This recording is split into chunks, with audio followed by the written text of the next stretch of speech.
વિચારો, ખાલી એક ક્લિક અને આખી જિંદગીની કમાણી ગાયબ.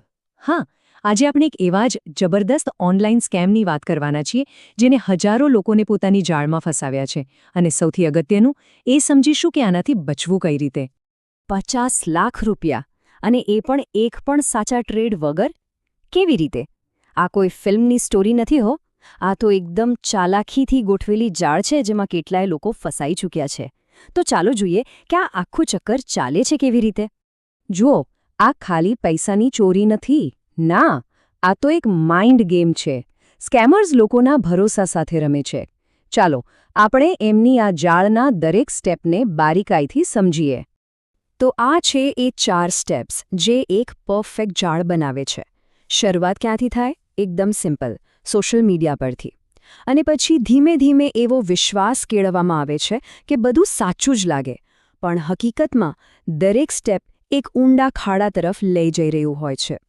ક્યારેક થયું છે એવું કે અચાનક વોટ્સએપ કે ટેલિગ્રામ પર કોઈ અજાણ્યો મેસેજ આવે અને એમાં રાતોરાત કરોડપતિ બનવાના સપના દેખાડવામાં આવે.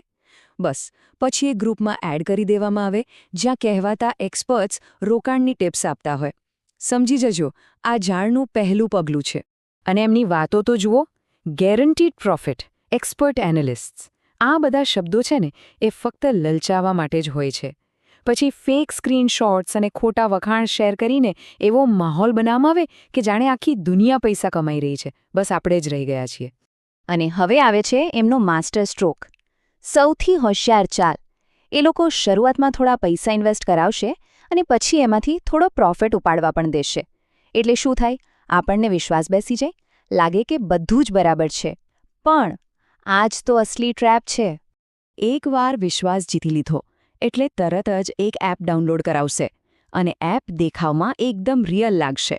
એમાં દેખાશે કે નફો તો સતત વધી રહ્યો છે. આપણને એમાં જ થાય કે આપણે સાચા રસ્તે છીએ. પણ હકીકત એ છે કે આ બધું જ એક ભ્રમ છે. કોઈ ટ્રેડિંગ નથી થતું, ખાલી સ્ક્રીન પર આંકડા બદલાય છે. અને પછી આવે છે the point of no return. એવો મૂળ જ્યાંથી પાછા વળવાનો કોઈ રસ્તો નથી. જ્યારે ભરોસો એકદમ પાક્કો થઈ જાય અને કોઈ મોટી રકમનું રોકાણ કરી દે, બસ ત્યારે જ અસલી ખેલ શરૂ થાય છે.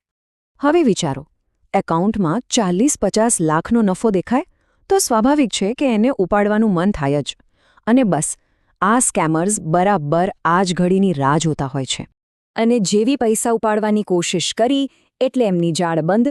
સ્ક્રીન પર તરત જ એક એરર મેસેજ આવી જાય. પછી બહાનાઓનું લિસ્ટ ચાલુ થાય. ટેક્સ ભરો, કમિશન આપો, આ ફી ચૂકવો, અને કહેશે કે આ બધું ભરશો પછી જ પૈસા મળશે. અને જ્યારે વધારે પૈસા આપવાની ના પાડવામાં આવે એટલે બધું જ અચાનક બંધ.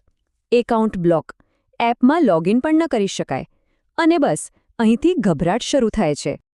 અને પછી એકદમ સન્નાટું. પેલું વોટ્સએપ ગ્રુપ ગાયબ, પેલા એક્સપર્ટ્સ પણ ગાયબ, એમના ફોન બંધ, એપ તો ખુલતી જ નથી. અને ત્યારે એ ઠંડો ડરામણો અહેસાસ થાય છે કે બધું જ લૂંટાઈ ગયું. પણ સવાલ એ છે કે આપણે આ જાળમાં ફસાઈએ જ શું કામ? યાદ રાખો, જાણકારી જ બચાવ છે. ચાલો હવે એવા રેડ ફ્લેગ્સ એટલે કે ખતરાની નિશાનીઓ વિશે વાત કરીએ જે આપણને આવા સ્કેમ્સથી દૂર રાખશે. આ નિશાનીઓ મગજમાં બરાબર ફિટ કરી લો. કોઈ ગેરંટી, રિટર્નનું વચન આપે તો સમજો કે કંઈ ગડબડ છે. કોઈ અજાણી લિંક એટલે કે એપીકે ફાઇલ પરથી એપ ડાઉનલોડ કરવાનું કહે તો બિલકુલ ના પાડજો. અને હા, જો કોઈ પોતાના જ પૈસા પાછા લેવા માટે વધારે પૈસા માંગે તો 100% સમજી જજો કે આ સ્કેમ જ છે. આપણી પાસે એક સુરક્ષા કવચ છે, સેબી. ભારતમાં કોઈ પણ સાચો બ્રોકર સેબી સાથે રજિસ્ટર્ડ હોવો જ જોઈએ. તો કોઈને પણ પૈસા આપતા પહેલા ખાલી 5 મિનિટ કાઢીને સેબીની વેબસાઇટ પર ચેક કરી લો. બસ આટલી 5 મિનિટ લાખોનું નુકસાન થતાં બચાવી શકે છે. હવે માની લો કે કમનસીબે કોઈ આ જાળમાં ફસાઈ ગયું. તો ગભરાવાની જરૂર નથી. હજુ પણ મોડું નથી થયું. જો સમયસર સાચા પગલાં લેવામાં આવે તો ચોક્કસ ફરક પડી શકે છે. ચાલો જોઈએ કે તરત જ શું કરવું જોઈએ. આ 5 સ્ટેપ્સ બહુ જ જરૂરી છે. અને પહેલો અને સૌથી અગત્યનો નિયમ: હવે એક પણ રૂપિયો વધારે નહીં. ભલે ગમે તેટલી ધમકી આપે કે લાલચ આપે, પૈસા મોકલવાનું તરત જ બંધ કરી દેવાનું. યાદ રાખજો, આ સમયે તમારો ફોન પુરાવાનો ખજાનો છે. દરેક ચેટનો સ્ક્રીનશોટ, દરેક ટ્રાન્ઝેક્શનની ડિટેલ્સ, પેલી એપની લિંક, ફોન નંબર બધું જ સાચવીને રાખો. આ બધા પુરાવા પોલીસને ગુનેગારો સુધી પહોંચવામાં બહુ મદદ કરશે. આ નંબર મગજમાં છાપી લો. 1930. આ national cyber crime helpline number છે.